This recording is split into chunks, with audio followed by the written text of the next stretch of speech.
Bueno, vamos a continuar con la categorización. Ya en nuestro ejemplo teórico habíamos hablado de que la materia prima que va a recibir el establecimiento cocina de geriátrico va a ser de gravedad alta. Ahora, en la segunda etapa, vamos ya a categorizar el establecimiento per se.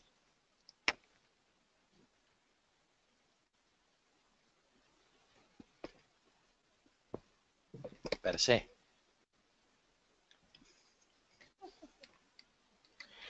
Bueno, lo primero que vamos a hacer entonces ahora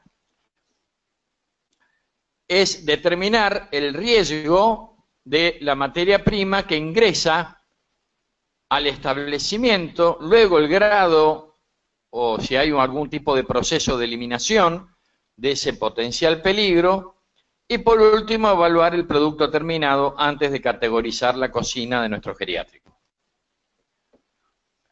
Y vamos a la primera pregunta que ya sí está tabulada y tiene ponderación. O sea, cada uno de los ítems se le otorga un determinado valor. Esto está extraído, adaptado, traducido, por supuesto, y los cálculos hechos en inversión, porque se acuerdan que yo les dije que ellos manejaban el demérito, a mayor puntaje, peor situación, nosotros lo transformamos a mérito, es decir, a menor puntaje, peor la situación. Entonces, ¿qué dice la primera tabla? Que es la tabla que se relaciona con la materia prima que ingresa a la cocina del geriátrico. Lo primero que nos dice, la materia prima es de alto riesgo y va directamente, tal cual como se recibe, al consumidor. No es nuestro caso. Porque la materia prima, indudablemente, va a recibir algún tipo de transformación dentro de la cocina. Así sea un fiambre que va a ser feteado o en la preparación de algo, de un plato. Por lo tanto, ya no va a ser lo mismo que un producto terminado, que un producto definitivo al consumidor. Va a recibir algún tipo de tratamiento, aunque sea simplemente de fraccionamiento. Ya no es la materia prima original.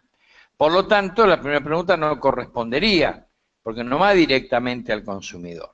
La segunda pregunta dice, ¿de mediano riesgo con destino directo al consumidor? No. Dijimos que nuestra materia prima, representada por los productos crudos, fundamentalmente la carne, era de alto riesgo, era de alta gravedad.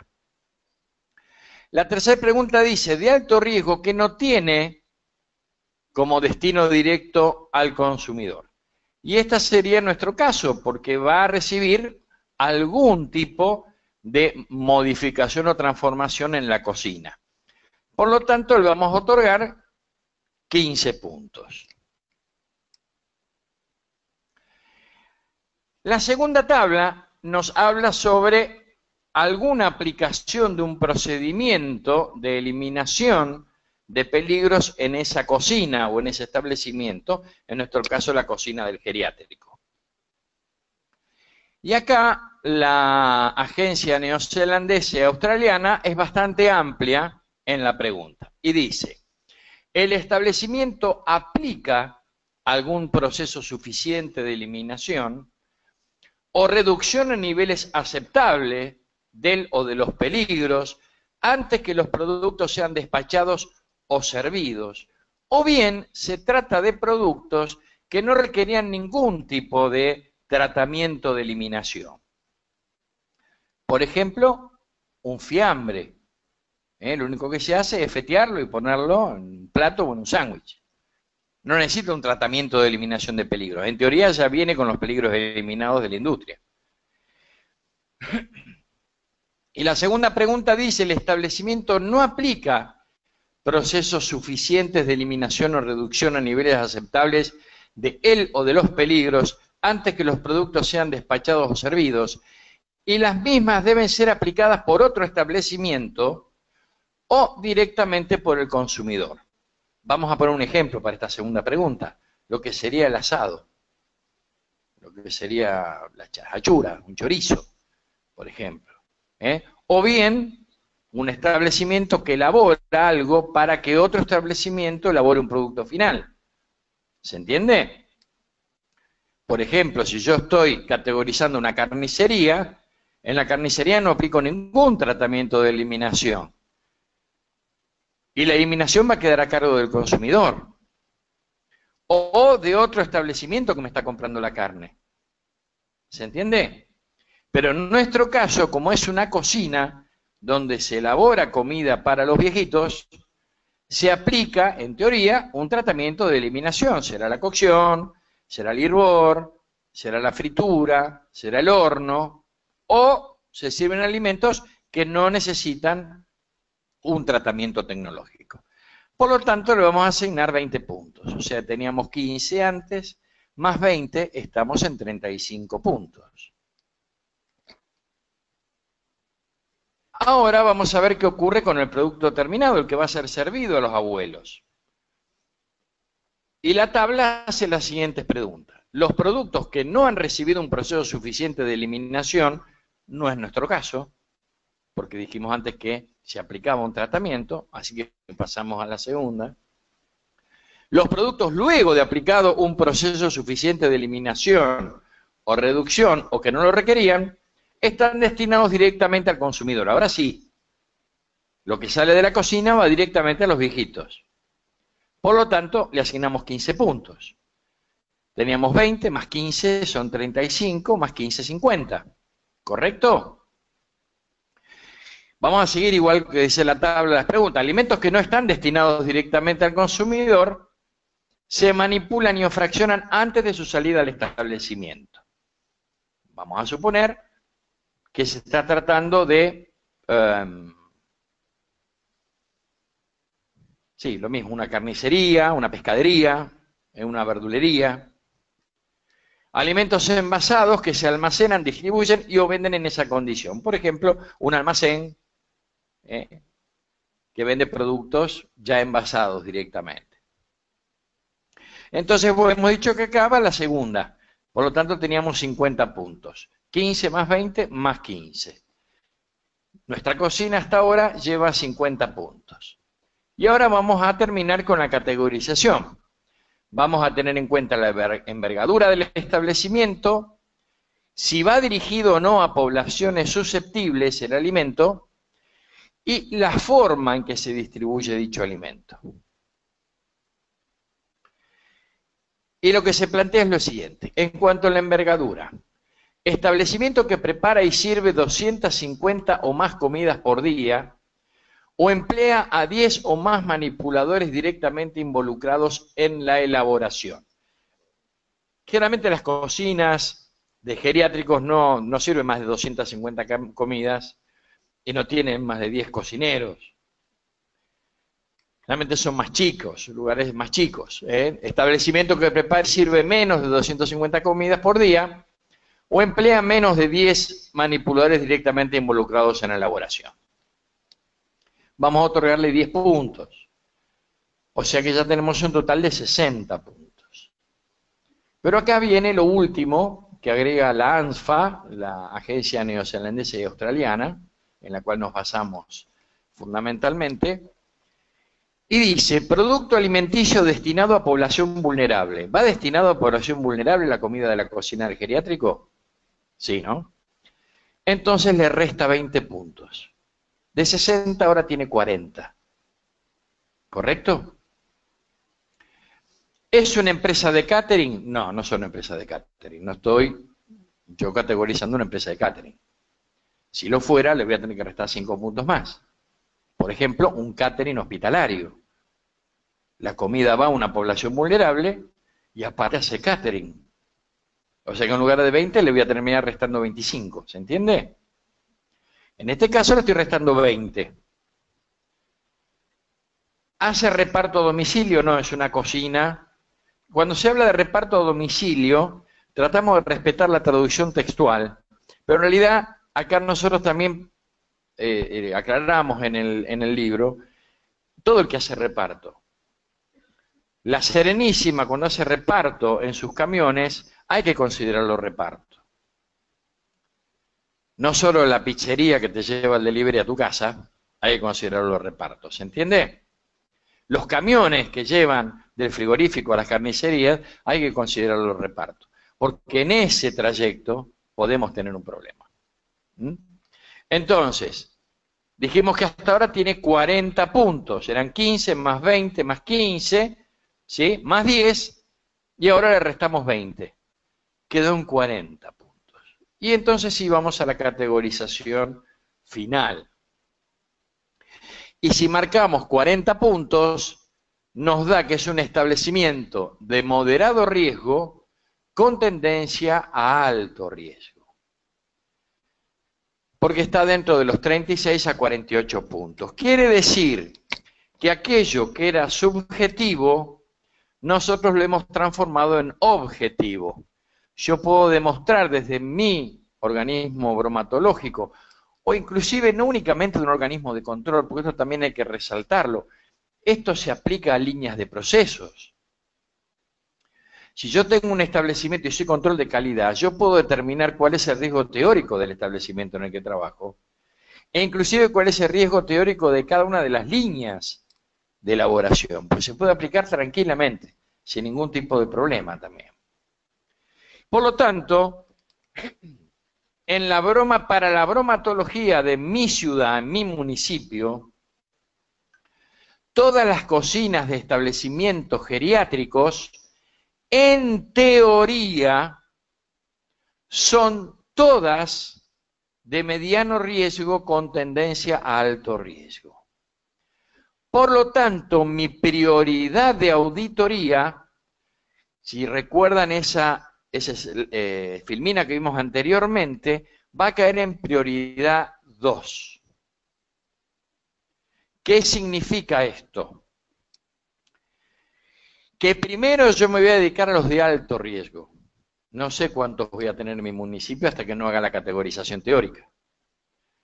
Y una vez que audité o inspeccioné, como le quieran llamar, los establecimientos de alto riesgo, ya van a entrar ahora estos establecimientos a auditoría, que son los de prioridad 2.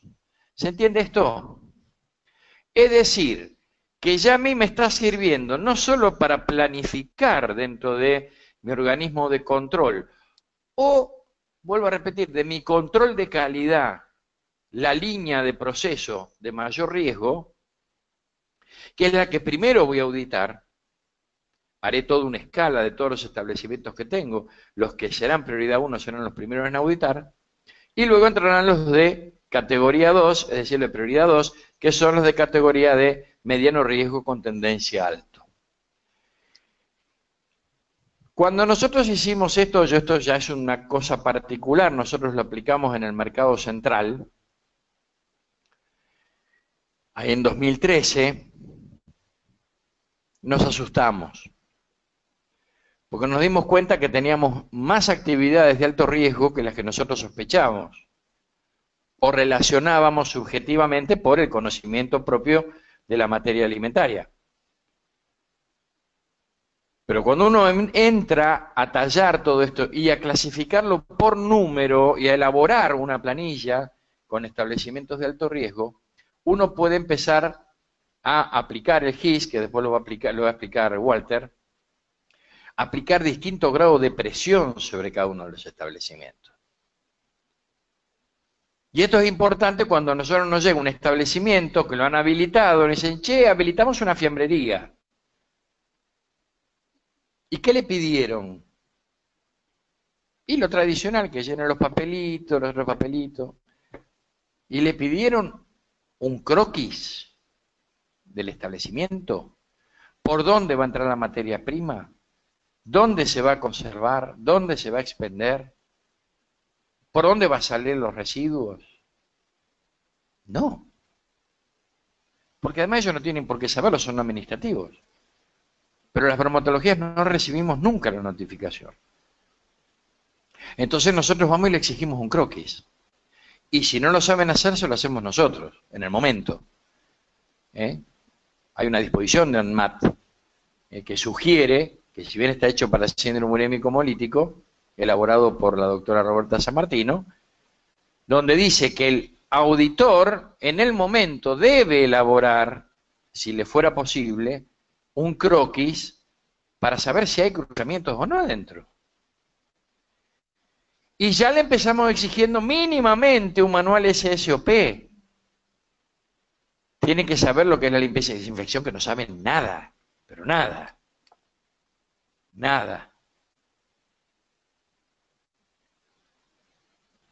Todas estas cuestiones a nosotros nos racionalizan la actividad. Yo no estoy gastando tiempo en un establecimiento de bajo riesgo, al que puedo ir al año o entre los 2 años, no me importa. No puede ser que yo vaya a un restaurante una vez cada 2 años y a un kiosco 3 veces al año.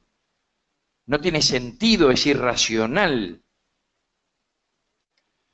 Pero todo esto, les voy a contar una anécdota que me parece que es importante para que ustedes la tengan en cuenta. A nosotros había una actividad que nos estaba dando de mucho riesgo, que era la elaboración de productos de olla por la colectividad boliviana. Nosotros tenemos una colectividad boliviana muy fuerte en el mercado central. Y hay una feria prácticamente de ellos, de la colectividad boliviana. Y donde elaboran también sus comidas típicas, esa especie de brochet de corazón, que les digo que es muy rico, tiene un nombre y nunca me lo acuerdo.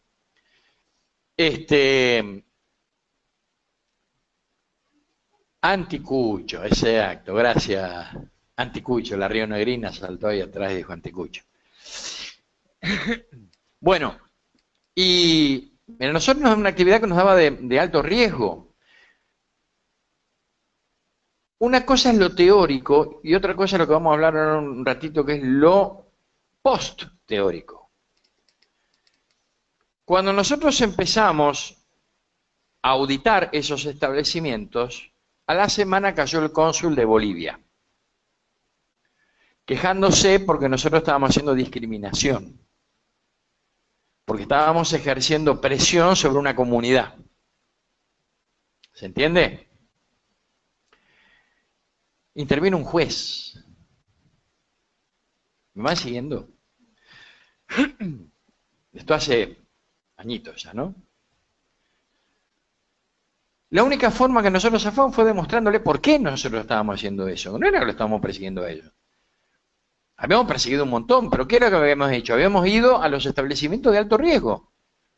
Y gracias a que teníamos todo esto elaborado, inclusive aprobado por el propio mercado, el mercado tiene autonomía, el mercado por ley nacional 17.422 es autoridad sanitaria jurisdiccional. Es como si fuera una provincia desde el punto de vista bromatológico. Es Liechtenstein, Mónaco, San Marino.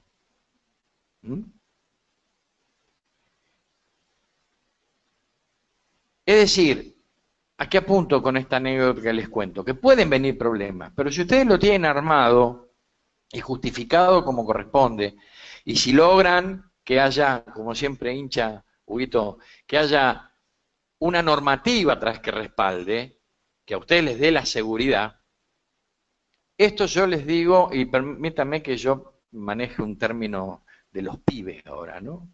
Esto es un balazo. Esto anda muy bien. Muy bien. No es porque hayamos sido nosotros los autores del tema. Como dijo Walter, nosotros simplemente adaptamos, no inventamos nada nuevo. No somos los creadores de la pólvora. Esto ya lo han hecho otros. Nosotros simplemente lo adaptamos a nuestra realidad. Y en todo el resto del mundo se aplica a rajatabla. En los países que esto lo implementan a rajatabla. Y les ha ayudado a planificar y racionalizar los pocos recursos que tienen.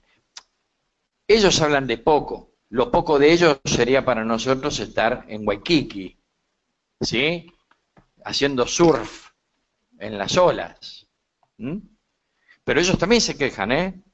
Si uno habla, tiene oportunidad de hablar, ellos se quejan también, ¿eh? Y lo manifiestan en algunos trabajos también. Le mandan sus hablacitos también a las autoridades que tienen ellos. Cada vez me veo más lindo. ¿Soy yo seguro? No me estás mintiendo, ¿no? El riesgo teórico marca tendencias. El riesgo teórico categoriza una amenaza. Si resulta que yo, en mi bromatología o en mi planta de elaboración de chacinado, resulta que tengo de las 5 líneas, 4 que me están dando riesgo teórico alto. Si en mi bromatología el 70% de mis establecimientos son de riesgo teórico alto, yo tengo una amenaza. Y la vulnerabilidad que voy a tener ante esa amenaza va a ser mi poco o mucho grado de preparación para la amenaza. Pero si no sé a qué me estoy enfrentando, ¿cómo voy a poder tener yo idea de cuál debe ser mi grado de preparación?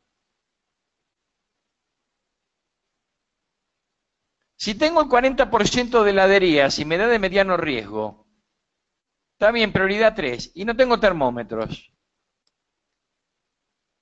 ¿qué hago? Pruebo los helados a ver qué temperatura tiene. 4.000 kilos y el colesterol a las nubes. Para todo esto, tiene gran utilidad esta metodología. Caracteriza la significación de un peligro, porque si yo hago un modelo bidimensional de la Organización Panamericana de la Salud, donde me enfrenta el riesgo con la gravedad del peligro, si yo tengo establecimientos de alto riesgo, si yo le enfrento al peligro que me caracterizó ese riesgo, me va a dar una significación que puede llegar a ser crítica, y si es crítica, acá se me muere alguien en algún momento, o termina alguien internado, que también es importante manejar el modelo bidimensional, que no solamente se creó para el HACCP, es de aplicación para enfrentar riesgo, o sea, probabilidad de ocurrencia con la gravedad de un peligro.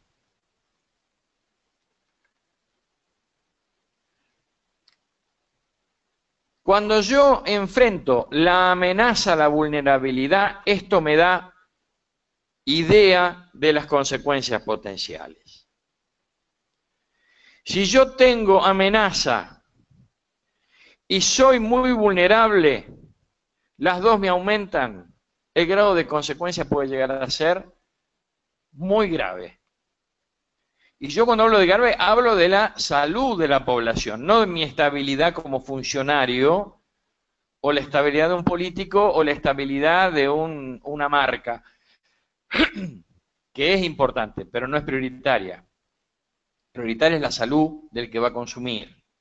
Esa es nuestra obligación, nuestro objetivo. Después haremos crecer un organismo de control, haremos crecer una planta, eso es fenómeno. Pero primero está la salud. No tengo un alimento de calidad si no tengo un alimento inocuo.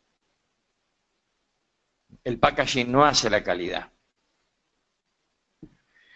Por último, entonces, hay que identificar y calificar las amenazas. Suegra. Segundo, enfrentarlo a la vulnerabilidad. Tengo que identificar cuál es mi vulnerabilidad. ¿La enfrento o sigo rajando? Otra no voy a tener. Esto me va a dar una idea de mi escenario de riesgo. Y por último, voy a poder tener medidas de control. No me digan con esto, bueno, y con rueditas, para que se pueda movilizar, no sea cosa que también se queje. Bueno, ahí está toda la bibliografía, ustedes van a ver que es muy suculenta la bibliografía, créannos que leímos todo. Es bastante numerosa la bibliografía. Y por último, una frase que a mí me gusta mucho de Sir Winston Churchill, que dice, no tiene sentido decir que lo hacemos lo mejor que podemos. Tenemos que lograr hacer lo que es necesario. No nos podemos quedar y bueno, no me dan esto, no me dan lo otro, no hago lo que puedo. Algo tengo que hacer. Y lo fundamental es hacer lo necesario. porque estamos jugando con la salud del consumidor. Bueno, por mi parte, muchas gracias. No sé si tiene alguna pregunta.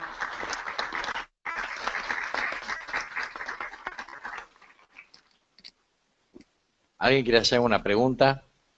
¿Están dormidos? ¿Terapia? Sigo pareciendo lindo en la pantalla. Bueno.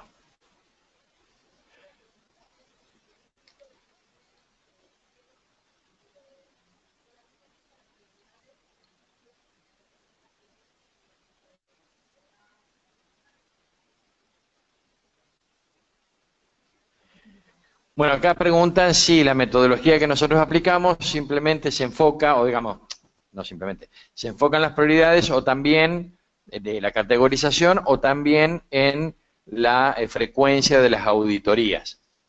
Bueno, en realidad se fija en la frecuencia de las auditorías, pero está dividido en dos partes. En una parte, nosotros nos estamos enfocando en la frecuencia de las auditorías post-categorización teórica. Es decir, después de categorizar teóricamente, yo voy a tener prioridad 1, prioridad 2, prioridad 3, prioridad 4. Y después creo que vos, Walter, vas a hablar de lo... No. Bueno, después se fija el periodo, eso es falta de comunicación, se fija el periodo dentro del cual hay un rango que ponen los australianos y neozelandeses, y también lo considera el grupo de países del sudeste asiático, que es, por ejemplo, los de alto riesgo, ellos dicen que mínimamente a los 3 meses tengo que empezar a auditar a los de alto riesgo, con un máximo de 6 meses. No puedo demorar más de 6 meses. Los de alto riesgo. Empezar a los 3 meses es lo ideal. No cada 3 meses, sino empezar a auditar a los 3 meses de haber categorizado. Sería lo ideal. Como mucho, a los 6 meses. Pero más de eso no puedo empezar. Para los de mediano riesgo, con tendencia alto, da la misma cifra, el mismo valor. Para los de mediano riesgo son 6 meses y 12 como máximo. Para los de bajo, tendencia mediano, lo mismo. Y para los de bajo riesgo, de 1 año a 1 año y medio empezar.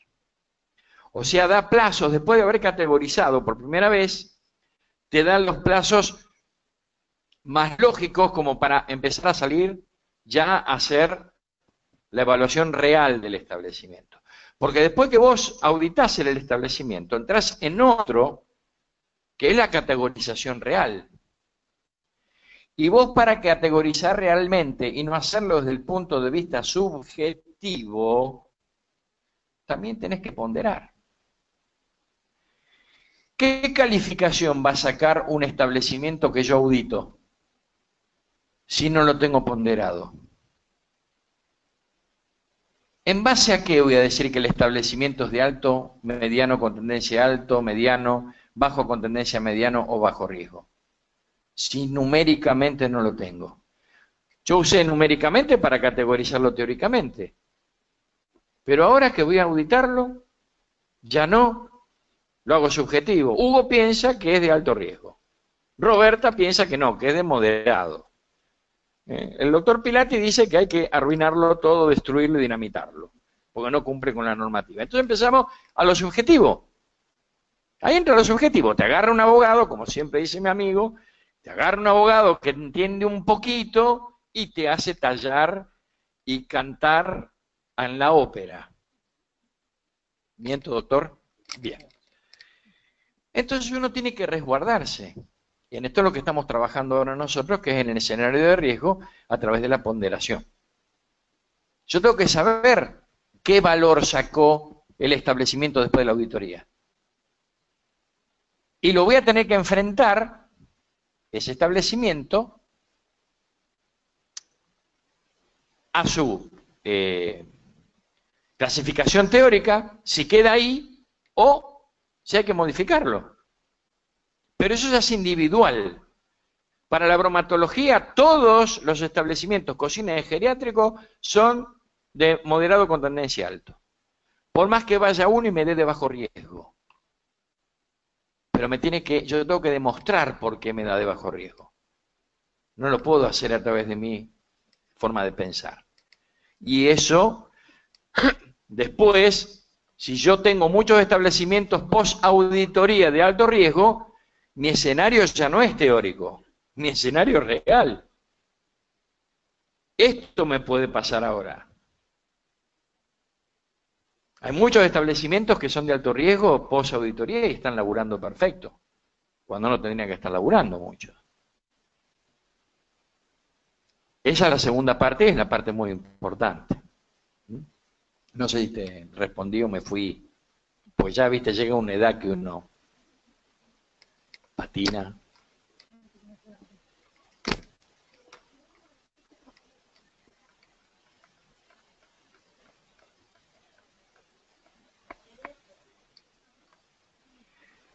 No, mirá, lo puede arrancar solo. La cuestión es, bueno, el tema de la bibliografía y la metodología, pero lo puede hacer solo, tranquilamente.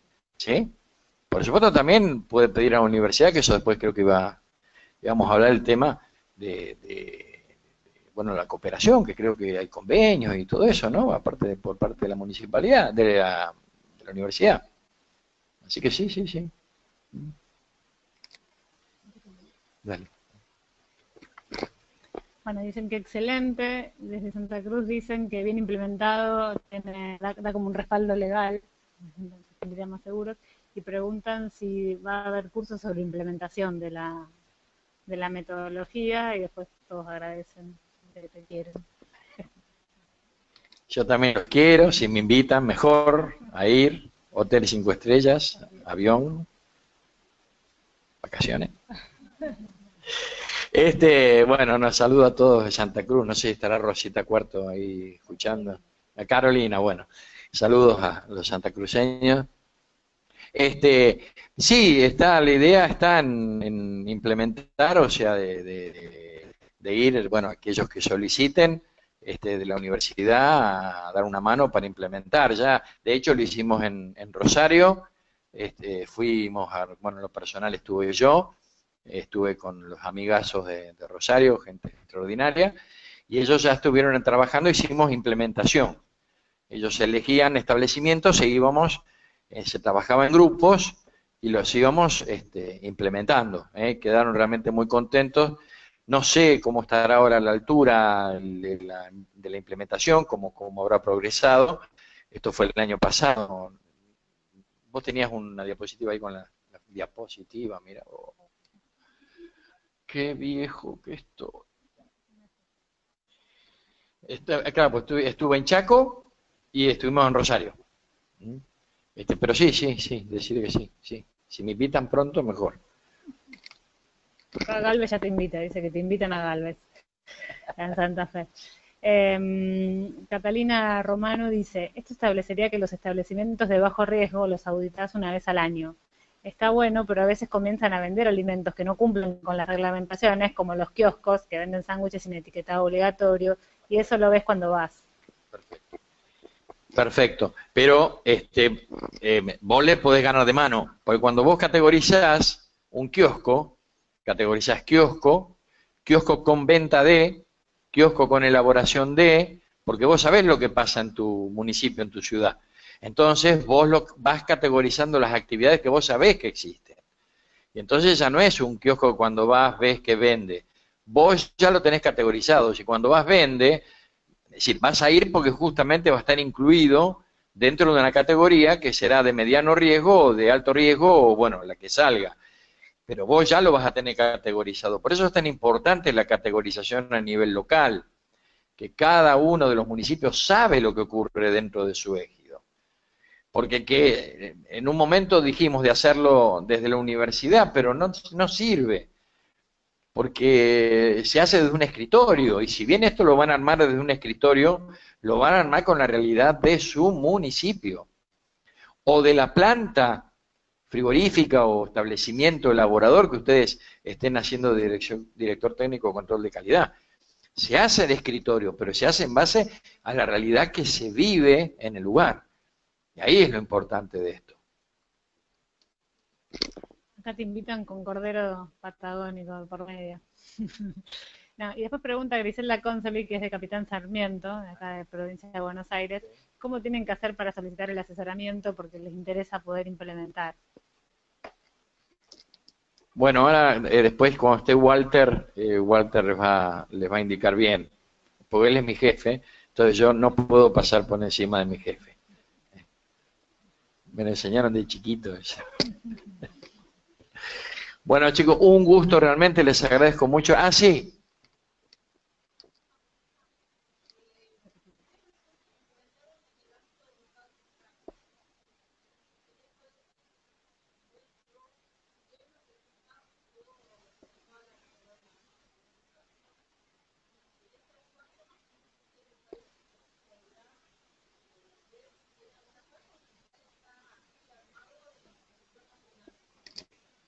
Una pregunta, ¿te mandó mi suegra?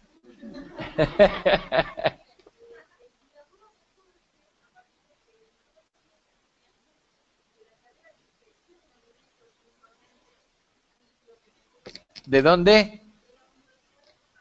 Ah.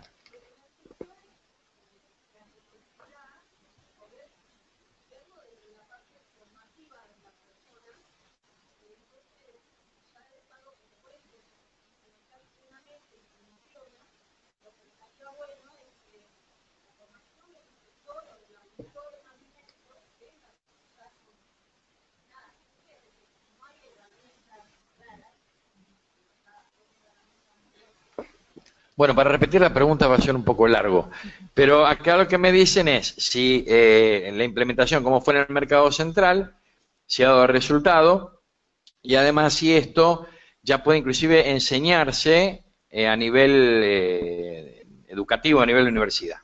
Vamos por parte, como diría Jack. En el mercado nosotros lo implementamos 2013-2014.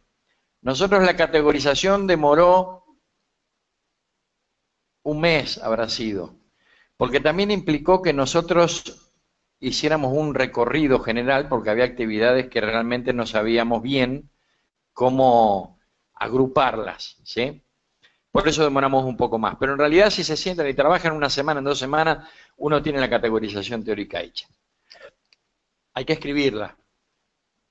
Y una vez que está escrita, entonces sí, tenerla, en nuestro caso, bueno, fue presentada por los canales normales para la reglamentación. Yo hoy te puedo decir que nosotros empezamos a implementar obligatoriamente las buenas prácticas en el año 98 en el mercado. Yo hoy con orgullo te puedo decir que el 10% de los establecimientos tiene buena práctica. Y orgulloso te lo digo, ¿no? Orgulloso. Así que el que piense que va a poner buena práctica así, olvídese, porque trabaja con seres humanos. Y el ser humano hoy está bien y mañana te hace un desastre. Así que no es fácil. En cuanto a la categorización, nosotros lo categorizamos todos. En cuanto a la evaluación, los de alto riesgo, nosotros los auditamos todos y después vimos cuáles tenían realmente riesgo alto después de la auditoría. Y nos habrá quedado un 40% con riesgo alto. El resto pasó de categoría a categoría más baja. Trabajaban mejor de lo que nosotros sospechábamos. Pero nosotros lo hacemos con checklist ponderado, ¿sí? Y en lo otro que vos me decís, sí, es más, nosotros lo estamos enseñando acá en la facultad. Forma parte de la currícula en el último año en Educación y Fiscalización Alimentaria, en la licenciatura de Ciencia y Tecnología de los Alimentos, acá se enseña. Lo enseña Lucila, ella a los estudiantes ya se lo enseña. Además, ya al estar publicado en el libro, ya la publicación es publicación, ya está editado y publicado. Así que sirve como respaldo o referencia. Vos lo podés mencionar, nombrar, citar, utilizar. A lo sumo, el que esté con bronca vendrá y nos chillará a nosotros, que fuimos los que escribimos, no a vos. ¿Entendés? Y si vos te lo que se quiere implementar a nivel educacional, mientras se respete la fuente, que eso sí es sine qua non, la fuente hay que respetarla. En este trabajo está respetada toda la fuente. De quién sacamos cada palabra, está dicho de dónde sale. ¿Sí? Bueno, lo mismo es de exigir para los que utilicen el trabajo este de metodología, ¿no? Que se respete la fuente. No sé si te respondí. ¿Sí? Vale. Acá pregunta Guillermo si es de alto riesgo la fábrica de boquerones en vinagre. Es un amigazo rosarino, que siempre me pide boquerones en vinagre. Es de alto riesgo y no hay que consumirlo. Bueno, ¿ninguna pregunta más? Sí.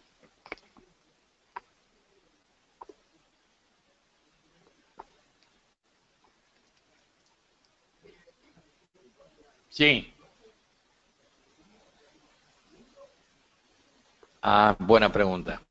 Bueno, acá me pregunta si la categorización teórica después hay que pasar a la categorización real, y si se hace por rubro o por categoría de establecimiento. Bueno, mira, como el propio sistema te lleva, porque vos siguiendo la metodología, una vez que vos ya tenés todos los de alto riesgo, son los prioridad 1 y los que vos vas a tener que ir a auditar. Y ahí cuando los auditas, te va a arrojar si la categorización real coincide o no con la teórica. Vuelvo al llano.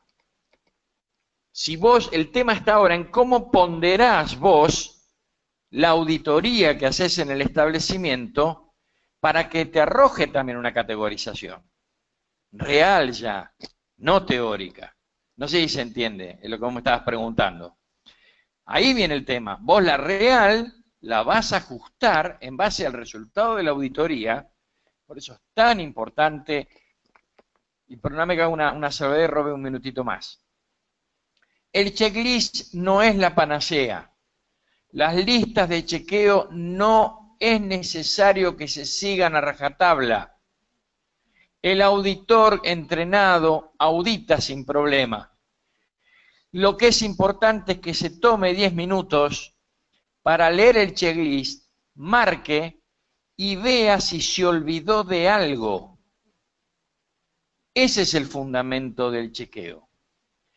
Pero si esa lista de chequeo encima es ponderada, yo a cada ítem le agrego un valor y la ponderación ya está establecida por la Organización Mundial de la Salud en el trabajo de auditoría que tiene hecho.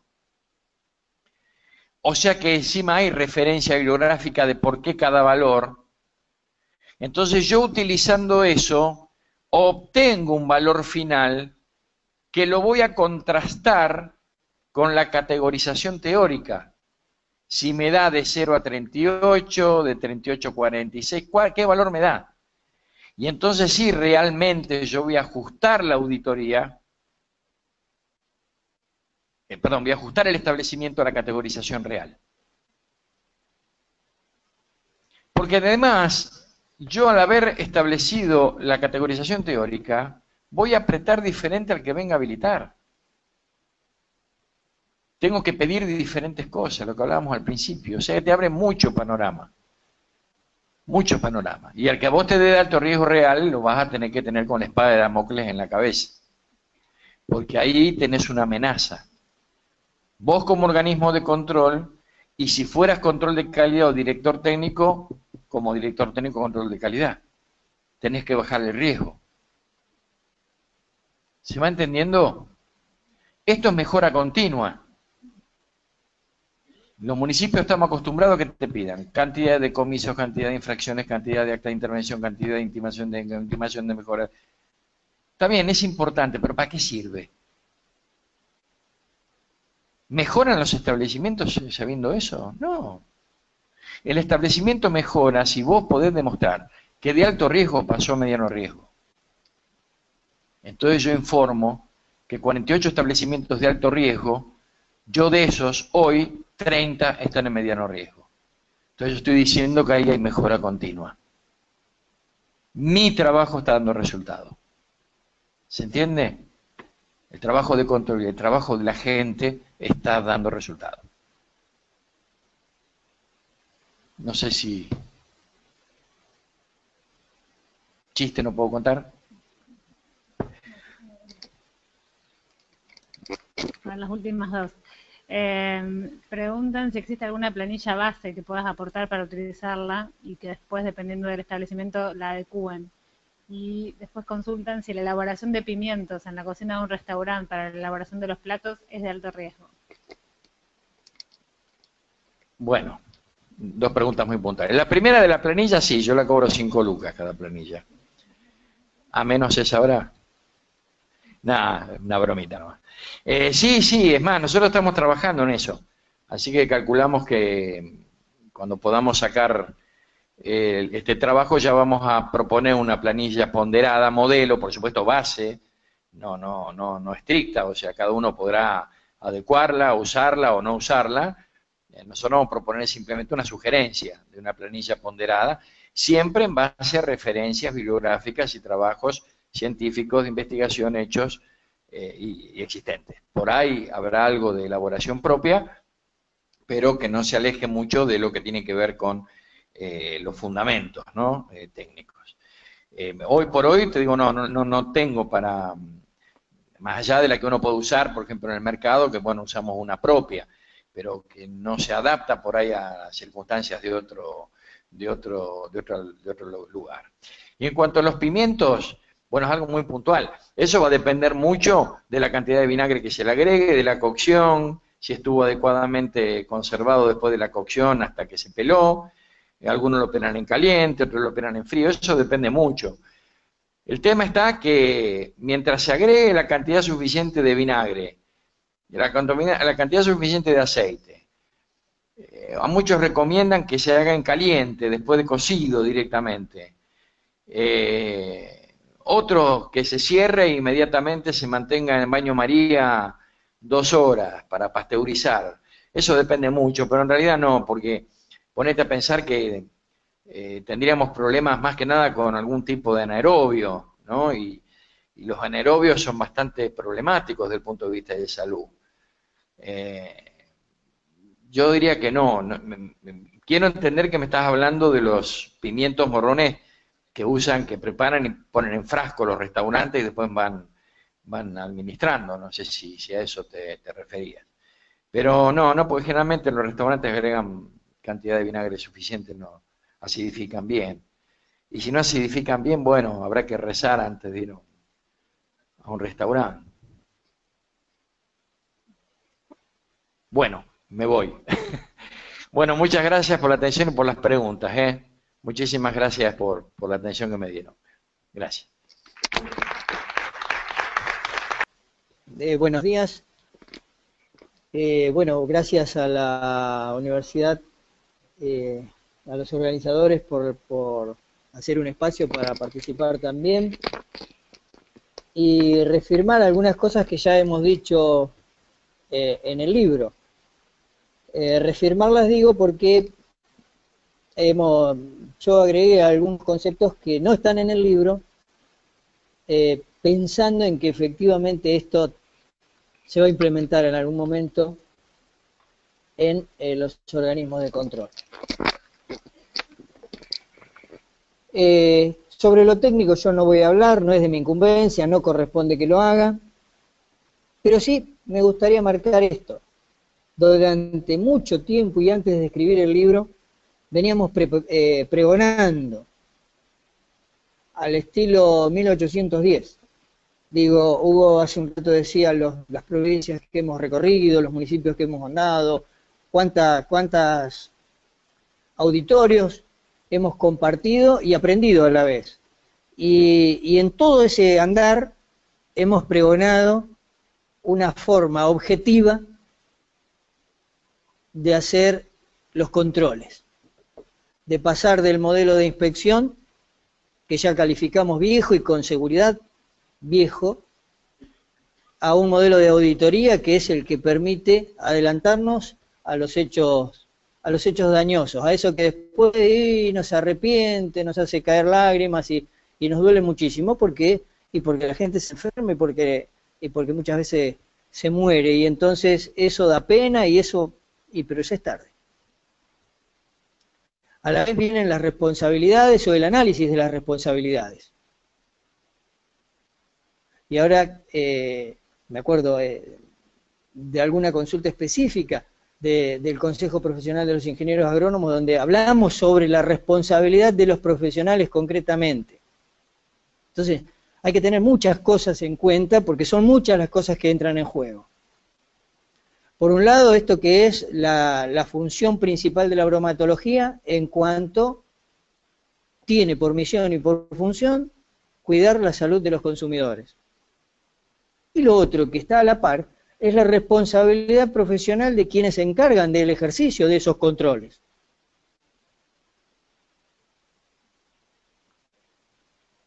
Que hay que analizarlo ahora a la luz de la nueva legislación. Digo nuevo, aunque ya tiene 2 años. Digo, claro, es nuevísima porque el Código Civil anterior duró más de 100 años. Lo hizo Vélez Sarsfield en 1890 y lo vinimos a modificar en 2015. Pero ahora hay una nueva legislación civil y comercial. Digo eso para hablar de lo otro, no estrictamente de lo bromatológico. Para hablar de la responsabilidad de los profesionales, de la posibilidad de reclamar por daños y de lo que es la tutela preventiva, que ahora está expresamente dicha en una norma legal, como el Código Civil y Comercial, que antes sí lo empezábamos a ver porque los jueces empezaban a reclamarlo. Muchas veces los jueces venían diciendo, señores, hay que prevenir, y condenaban a los organismos por los daños que se causaban por no prevenir justamente, o por, habiendo prevenido, no haber hecho lo que había que hacer.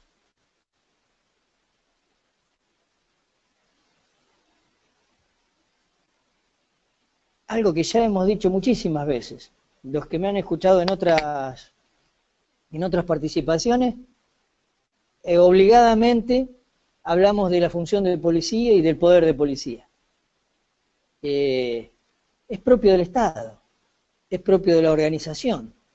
Sería imposible pensar en un Estado que no tenga capacidad de dictar normas legales y luego que las dicta, hacerlas cumplir. ¿Para qué sirve tener normas legales si no se las hace cumplir? Bueno, Lorenzetti, el presidente de la Corte, en alguno de sus libros, lo dice muy claro. Mire, la ley satisface espíritus inquietos. Hay algunos que creen que porque hay un artículo que dice lo que ellos esperan que se haga, consideran que eso está cumplido. Y eso es una mentira absoluta. El hecho de que haya un mandamiento legal no implica que efectivamente ese mandamiento legal se cumpla. Y si no, pensemos cuántas veces pasamos el semáforo en rojo. Yo siempre lo cuento. Una vez, la última que pasé el semáforo en rojo fue llegando a la Facultad de Agronomía, donde doy clase, y llegaba tarde, y porque pensaba que mis alumnos no podían esperar 2 minutos más, que sería lo que tardaba el semáforo rojo, porque me habilitaba el paso. Lo pasé. En lugar de apretar el freno, cuando lo vi que se ponía amarillo, aceleré. Y todavía me duele la multa que pagué en la avenida San Martín, allá antes de Ichorrarín. Y entonces digo, que hay una norma legal, y todos la tenemos, sabemos que está. Y después la cumplimos. Eso es poder de policía. Facultad de dictar normas legales. Y Hugo hace un rato decía, esto también se presenta en el nivel municipal. ¿Hace falta una norma legal? Claro que hace falta una norma legal, pero esto es operativo. Esto es práctico. Esto es hacer lo que hay que hacer. Normas de fondo y normas de fondo. ¿Qué y cómo? Sí, cómo. Esto es lo que se trata ahora. Pero hay un código alimentario argentino. Sí, claro, hay un código alimentario argentino. ¿Hay normas de procedimiento? Sí, hay normas de procedimiento administrativo en todas las jurisdicciones. ¿Hay normas de procedimiento administrativo municipales? Sí, las hay. Dicen qué es lo que tiene que hacer el Estado municipal o el Estado provincial. Algunas normas especiales, digo, como estamos en la provincia o con la provincia de Buenos Aires, la provincia de Buenos Aires tiene una norma de procedimiento administrativo general y tiene una norma de procedimiento administrativo especial según quién sea la autoridad de aplicación del Código Alimentario Argentino. 3 normas legales de procedimiento administrativo. La general para toda la administración, una para el Ministerio de Agroindustria concretamente y otra específica para el Ministerio de Salud. ¿Hay que tenerlo presente eso? Claro que hay que tenerlo presente. Eso es la función de policía. Ahí está dicho cómo hay que hacer lo que hay que hacer. ¿Y en los municipios puede traducirse en la existencia de una norma legal más? Sí. acá no solo hay municipios de la provincia de Buenos Aires, los municipios de la provincia de Buenos Aires tienen una sola. Otros, donde los municipios verdaderamente son autónomos, y en el país hay muchas provincias que tienen municipios verdaderamente autónomos, allí puede haber otras normas de procedimiento. Y entonces eso hay que tenerlo presente cuando se quiere implementar esta herramienta. Nadie está obligado a hacer lo que la ley no manda, ni privado lo que ella no prohíbe, dice la Constitución Nacional. Y si nadie está obligado a hacer lo que la ley no manda, ¿por qué alguien en un municipio estaría obligado a seguir esta metodología? Que nosotros proponemos, la proponemos desde el convencimiento de sus bondades y de las certezas que nos da. Las certezas esas que Hugo clarito lo trajo con un ejemplo que yo no lo tenía presente, pero me encanta porque lo voy a profundizar porque está a mano, bien a mano. ¿Cómo es esto de la comida típica boliviana, donde se plantea la cuestión de la discriminación porque se exige el cumplimiento de un procedimiento, un hacer las cosas de un determinado modo? No se está discriminando a nadie. Hay un valor jurídico que está por encima de lo que podría llamarse discriminación, que es la seguridad de los alimentos que se consumen y la certeza de no enfermarse por alimentarse para vivir. Ahí va la cosa importante. Entonces, lo conceptual está ahí.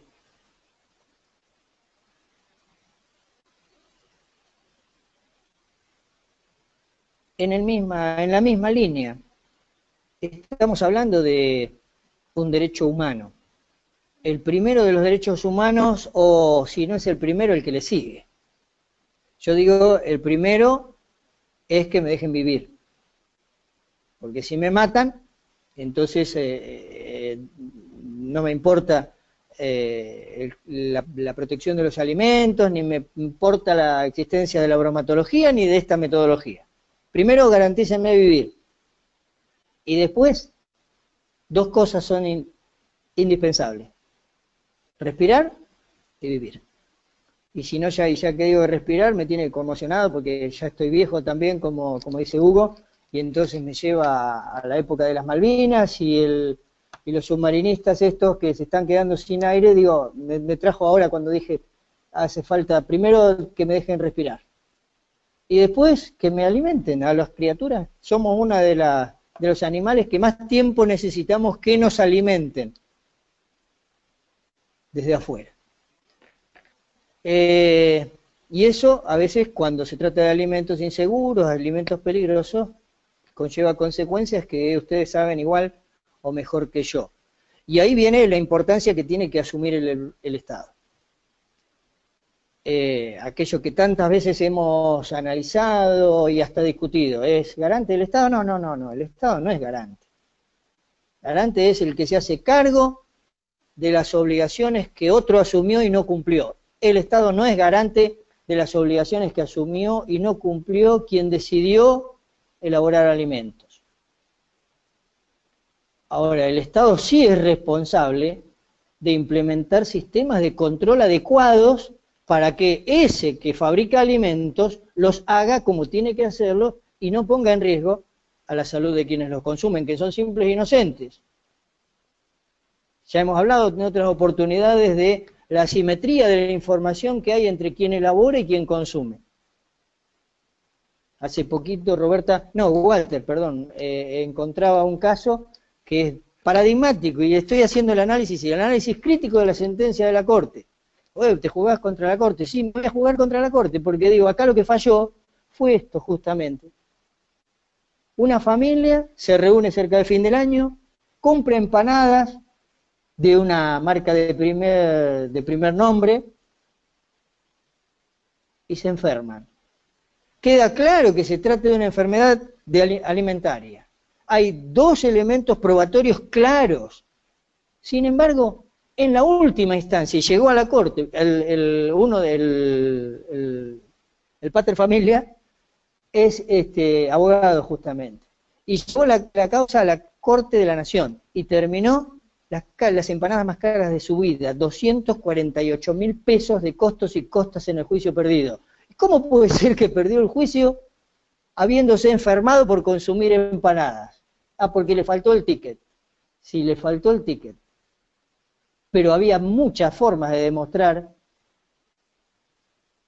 qué es lo que pasó. Acá estamos trabajando sobre uno de los elementos que, si se hubiera utilizado, en ese caso, lo hubiera utilizado la bromatología municipal que intervino, lo hubiera utilizado la provincia que intervino, y lo hubiera utilizado el Instituto Nacional de Alimentos, que también intervino porque la denuncia llegó y pasó por el laboratorio, la cosa hubiera sido distinta.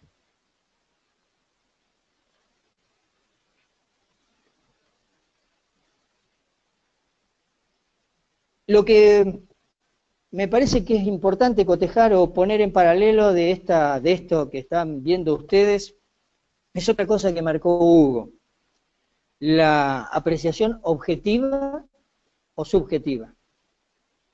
Bueno, los que me han escuchado también antes, hemos pasado horas hablando de cómo se confecciona un acta de inspección.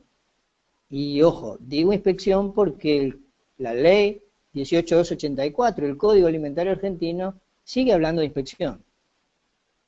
Claro que no hago equivalencia entre inspección, como está dicho allí, con el significado que le da la Real Academia Española a la inspección. Acá hace rato que también venimos pregonando que, como legalmente se habla de inspección y se dice que la inspección debe finalizar con un acta, está correcto que sigamos hablando de inspección hasta que se modifique la norma, pero hagamos inspección con metodología de auditoría. Empecemos a utilizar una forma distinta de inspeccionar, porque inspeccionar, digo así, señalar con el dedo lo que está mal, ¿qué más ejemplos? ¿Hasta cuándo precisamos ejemplos? Si llevamos, y desde el Cabildo, desde actas que se encuentran en los archivos del Cabildo de 1810, hay testimonios de inspección. Ir a ver lo que está mal, señalarlo con el dedo y imponer la sanción. ¿Y de qué sirve? No hace falta que venga Hugo, que venga Walter, que venga Lucila, que venga Roberta, que venga yo para decirle a ustedes qué es lo que ya sabemos todos cuál es la consecuencia. Las muestras todos los días nos evidencian que esa metodología no sirve. Mejor dicho, ¿a qué nos sirve? No sirve al objetivo que nos estamos planteando en serio. Cuando decimos la función es cuidar la salud de la población y evitar que la gente se enferme, yo lo digo desde el convencimiento, lo decimos desde el convencimiento, este equipo lo dice desde el convencimiento. Ahora, si eso ustedes me lo ponen desde la posición política, claro, voy a tener que admitir que es más cómodo y hasta que es más conveniente seguir con la metodología de la inspección. Porque me limito a decir que el vaso tiene una mancha y que como la mancha en el vaso no está permitida en la legislación, eso implica una infracción y la infracción implica una sanción y la sanción implica recaudación. A veces hasta teórica, porque es una mentira. Decimos que recaudamos de acuerdo a lo que fijamos en un papel. Después, cuando cotejamos, sumamos lo que los papeles dicen que se imputó como sanción y lo que efectivamente se cobró, la diferencia es abismal. Pero se satisfacen espíritus inquietos, como dice Lorenzetti. Si ese es el paradigma a seguir, bueno, no es esta la reunión en la que tenemos que estar. El análisis de riesgo, esa es la herramienta, no tengamos dudas. Lo viene recomendando los organismos internacionales y desde hace tiempo. ¿Y por qué nosotros nos resistimos a analizar, a implementarlo? Y a ver las cosas desde la probabilidad de que causen daño. Las cosas, los alimentos. ¿Por qué? Y claro, implica unas cuantas cosas. La principal, conocimiento. Para poder ponderar riesgos hay que saber, hay que leer un rato. Y yo tengo que ser muy sincero, y parezco un político que dice, ya estoy viejo y entonces, ¿qué me voy a andar cuidando? Ya está, ya lo que tenía que ganar lo gané, lo que tenía que perder lo perdí, no me queda mucho ya. ¿Para qué nos vamos a seguir mintiendo? Si yo aprendí lógica en el primer año de la facultad, si a la premisa A le sigue una premisa B y cualquiera o una de las dos es falsa, la conclusión siempre es falsa. Es tan simple como eso. La lógica más simple. Dos premisas, una conclusión. Si una de las dos es falsa, la conclusión es siempre falsa.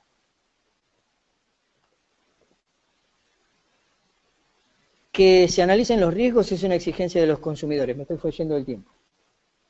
¿No? No. ¿Una pregunta? Bueno, si quieren hacemos la pregunta en el camino para no dispersarnos y tener que entrar al contexto. Roberto tiene una que me va a poner en jaque. Guillermo de Rosario. ¿Cuál es el alcance del principio de precaución en la inocuidad alimentaria? ¿Cuáles son los datos a tener para poder aplicarlo? Mira, tan nervioso me puse que mojé el teléfono, se me cayó el agua. Bien, no, me puso nervioso el papelón de volcar el agua. El principio de precaución. El principio de precaución tiene su origen en la cuestión ambiental. Ahí se empieza a hablar de precaución. Entra en juego a nivel internacional en 1992. Claramente, y ahí se le pone con nombre y apellido, precaución. Y precaución implica abstenerse de hacer aquello que la ciencia o que en el análisis científico hay dudas.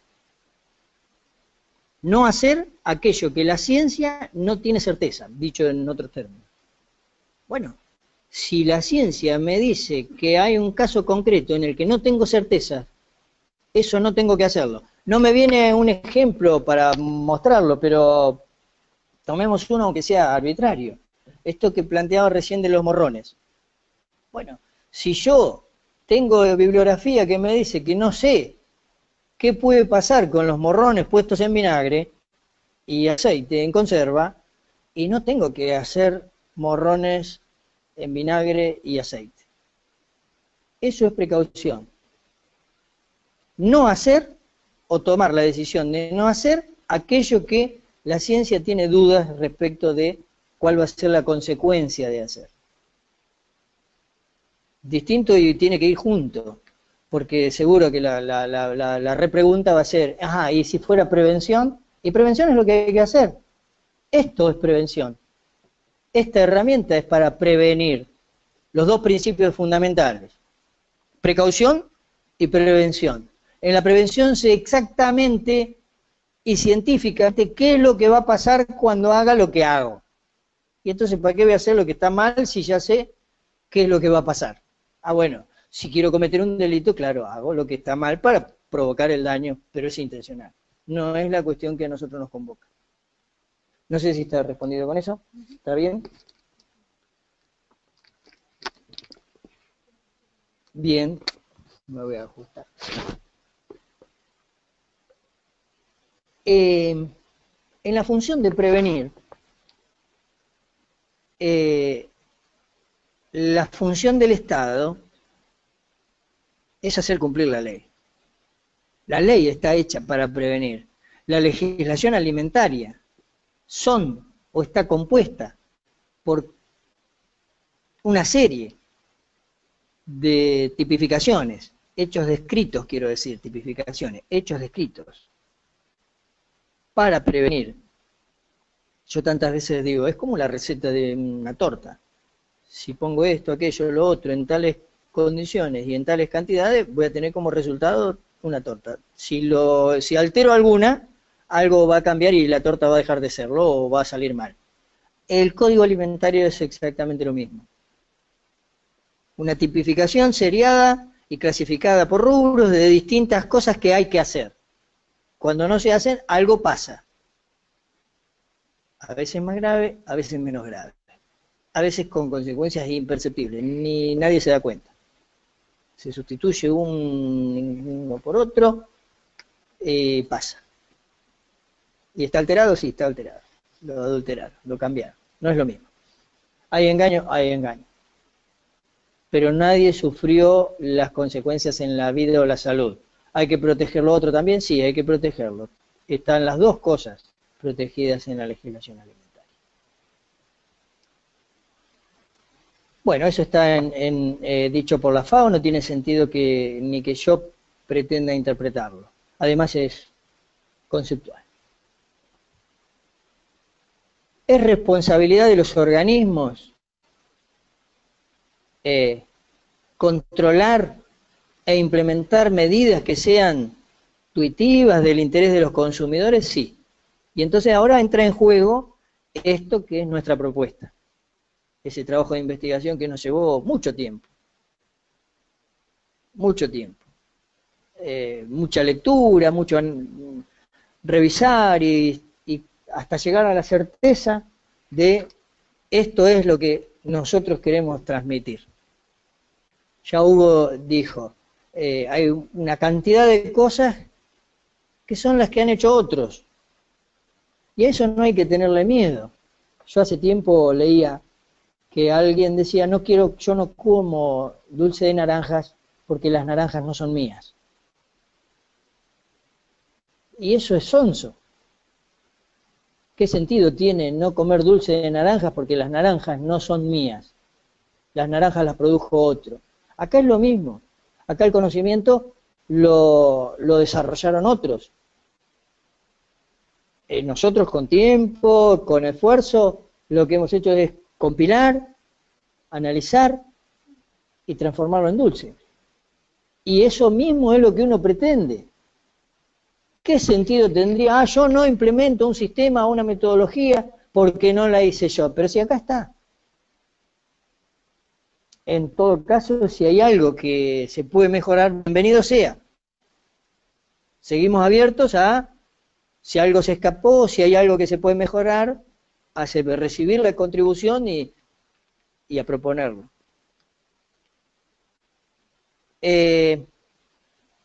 Yo insisto mucho en la importancia de prevenir, de adelantarse. El modo normal es la reacción. Después que pasa, ahí vamos. Y hasta somos lentos. Hasta somos lentos. Nos lleva muchísimo tiempo reaccionar. Porque le comunico y le tengo que comunicar y le tengo que avisar y no hay combustible, no hay camioneta, el inspector no está.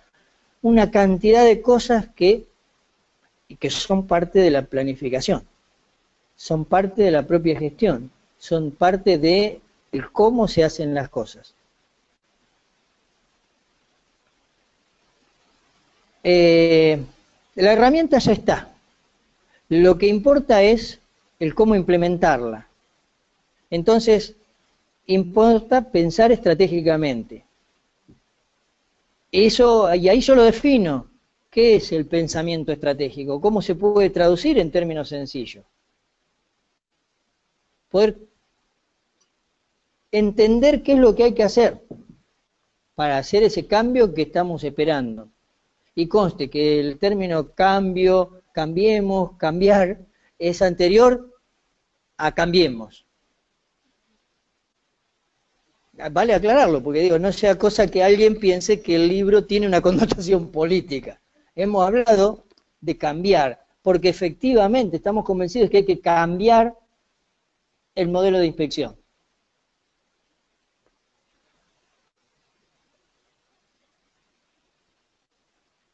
Ahora, el cambio sin la instrumentación, sin la efectiva realización, y yo he visto muchas veces organismos que dicen cambiamos, ¿y qué cambiamos? Nada.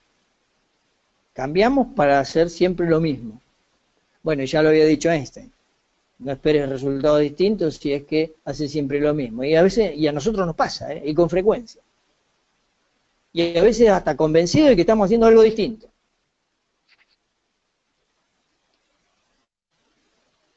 Ahora, claro, la cuestión es cómo implementar cuando verdaderamente vamos hacia un cambio, a una forma distinta de hacer las cosas. Porque lo primero que se presenta, y de eso ya tenemos experiencia también, vaya si la tenemos, los cambios generan resistencias. A nadie le gusta cambiar. ¿Y por qué si siempre se hizo así? Y sí, y siempre se hizo así y siempre se hizo mal. El rechazo es la primera cuestión. Y el rechazo muchas veces tiene un componente, que es el escritorio cerrado. Cuando el cambio se abre y se participa a quienes tienen que implementarlo, la cosa cambia. Cambia para bien, ¿por qué? Porque el que participa para generar el cambio se compromete en alguna medida en una parte de esa modificación que estamos dispuestos a hacer. Si el cambio viene impuesto, difícilmente haga que algo cambie.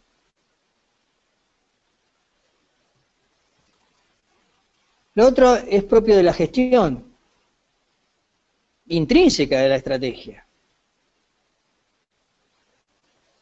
¿Qué voy a cambiar si todavía no sé qué es lo que tengo que cambiar?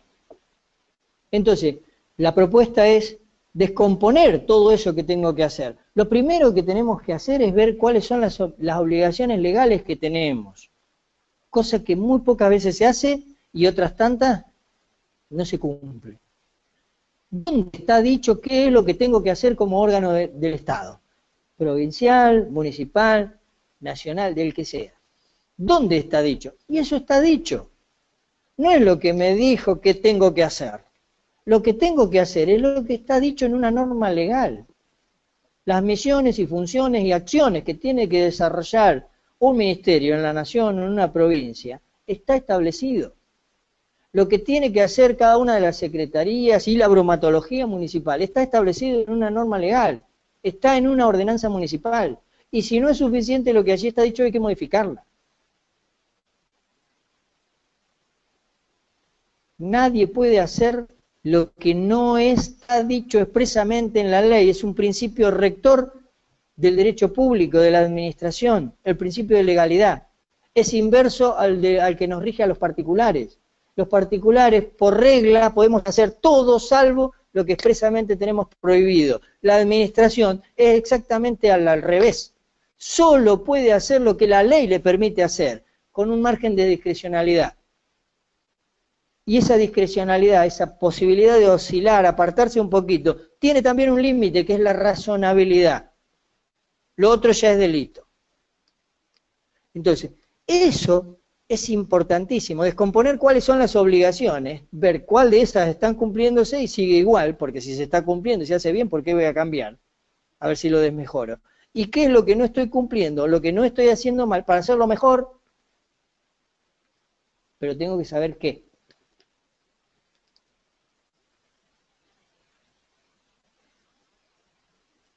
Que el Estado tiene facultades normativas, las tiene. Después, que cuesta menos, que cuesta más, que es más fácil la resolución, la disposición, la ordenanza, que la ley, y sí, es verdad. Una cosa es convencer a las cámaras de legisladores, otra cosa es convencer al ministro, otra cosa es convencer al consejo deliberante, otra cosa es convencer al intendente o al director de bromatología para que saque una disposición. Herramientas hay. ¿Que tiene que haber normas legales? Tiene que haber normas legales. No se le puede exigir al particular que haga lo que no está dicho en una norma legal.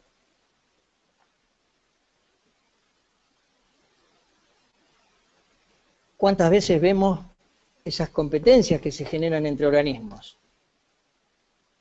Organismos que tienen puntos en los que se contactan.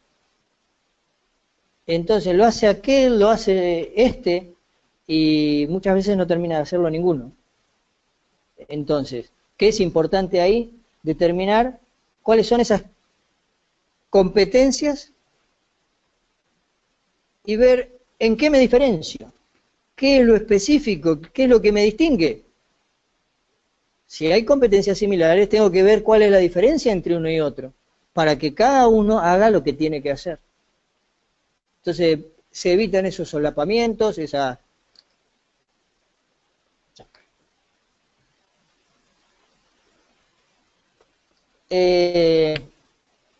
Bien, todo proceso de construcción lleva tiempo. seguramente estos cambios que nosotros proponemos llevan tiempo. Hay que convencer a autoridades superiores, hay que convencerse en el equipo de trabajo de hacer las cosas de un modo distinto. Y a la vez hay que tener presente que cualquier construcción se destruye muy fácilmente. Así como se destruye fácilmente una marca de un producto que ocasiona un daño en la población, y tenemos casos, tienen que desaparecer del mercado después de un evento. ¿Y por qué? Porque nadie las compra, porque les queda un estigma. En los organismos pasa lo mismo. Claro, entre los organismos dice, y rodó la cabeza. ¿Y se solucionó el problema? No, no se solucionó el problema.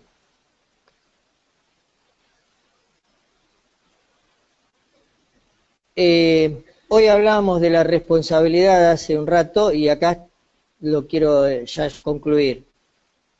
Quien contrae la obligación de prestar un servicio lo debe realizar en condiciones adecuadas para llenar el fin para el que ha sido establecido y es responsable de los daños causados por su incumplimiento o su ejecución irregular. Vean qué cosa más ambigua se puede leer de esa norma legal. En verdad no dice nada. Sin embargo, eso dice todo si se acompaña con un procedimiento, con la implementación de una cuestión objetiva. Ahí apunta ese libro, esta metodología que nosotros proponemos. Porque ya no es en las condiciones adecuadas. Las condiciones adecuadas son las que corresponden y están dichas en una bibliografía, que a su vez tiene sustento en una pila de bibliografía.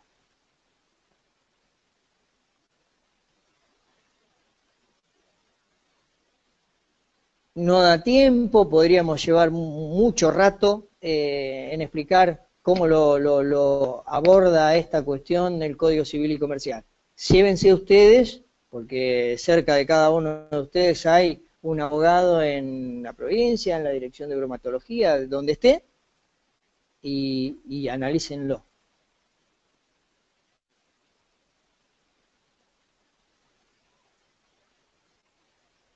Un principio que es histórico y viene desde los romanos: no dañar a otro, y si se le causa un daño hay que resarcirlo, hay que indemnizarlo, hay que devolver las cosas a su estado anterior. La cuestión es que cuando se trata de la salud, muchas veces las cosas al estado anterior son imposibles de volver.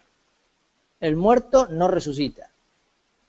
El que crea, creerá; el que no, del resto de los mortales, no resucita. Las enfermedades, hay enfermedades cuyas secuelas permanecen de por vida. Entonces, el resarcimiento, sí, tanto cuanto. ¿Tiene un precio a la muerte? Sí, tiene un precio a la muerte. ¿Tiene un precio a los daños? Sí, tienen precio a los daños. Los abogados saben ponerlo. Sabemos agregar muchos ceros para hacer un monto interesante. Pero el muerto, muerto está. El enfermo, enfermo está.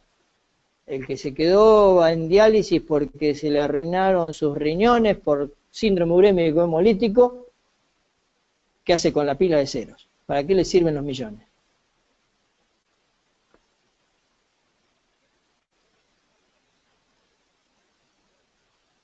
Como conclusión, y no es mío, teorías jurídicas, ¿para qué nos sirven? Hay que ajustarnos en las conductas. Y yo siempre pongo como ejemplo las diferencias entre los casos que en Argentina llegan a la justicia y los que llegan en la Unión Europea al Tribunal Europeo. Los europeos llevan todas estas cuestiones a la justicia y las cosas se hacen distinto. Acá, muy rara vez, un asunto llega a la justicia. O se arregla antes, entre bambalinas, o excepcionalmente llega a la justicia.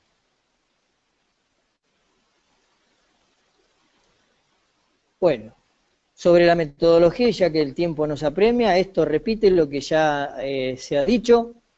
La metodología está. Y yo quedo abierto a algunas preguntas si ustedes tienen, y por mí, muchas gracias.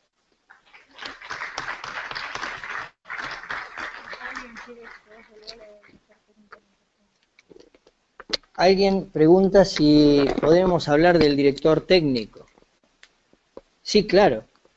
Claro que es fundamental determinar la necesidad de contar con asesoramiento técnico o con dirección técnica. Yo siempre digo, por norma constitucional, es lícito trabajar y ejercer industria lícita. Trabajar y ejercer industria lícita. ¿Es industria lícita fabricar alimentos? Claro que lo es. Si yo fuese un abogado adinerado, ¿podría poner una fábrica de alimentos? Sí, claro que podría. ¿Sé fabricar alimentos? No sé fabricar alimentos. Podría fabricar alimentos, pero entonces requeriría de alguien que sepa hacer para hacerlos bien.